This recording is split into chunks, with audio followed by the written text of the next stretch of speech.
To kick off our review of fatigue, we're going to start off with central fatigue. And one thing that has been observed is under heat stress, there is a reduction in voluntary neural drive to muscles. So central fatigue emerges as a limiter of performance prior to muscular failure or fuel depletion. We're going to look into this in a little more detail.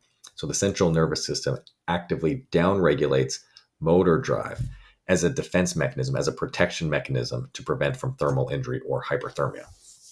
Now, hyperthermia, by definition, begins when core temperature rises beyond 38.5 degrees Celsius, although there is a lot of variability in different parts of the body and measurement of core temperature. But for all intents and purposes, that is considered the threshold for hyperthermia.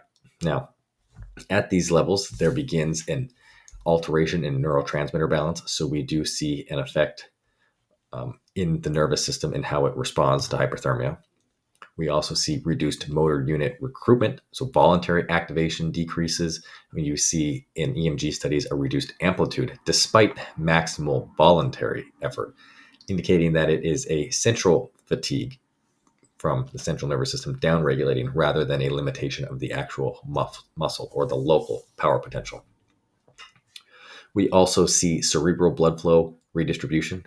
So there is a decrease in cerebral blood flow. More blood is redirected to cutaneous vasculature for cooling, and this includes the glabrer skin in the upper face.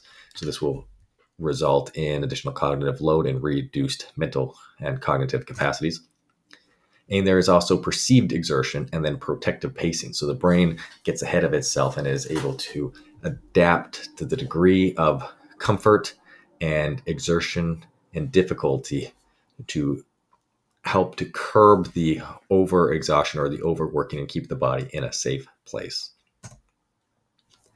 Now, there is a lot of evidence of CNS fatigue in the heat, and in controlled studies, there have been evidence that in time trial conditions and hot conditions that there's lower EMG output and power, even despite no change in oxygen delivery or muscle glycogen levels. It's also been shown that voluntary contraction forces decline as core temperatures rise, and complete recovery of the maximum voluntary force only after internal cooling, and that being the core temperature, not just from rest or time to recover alone. Now, looking at signs of central downregulation is critical.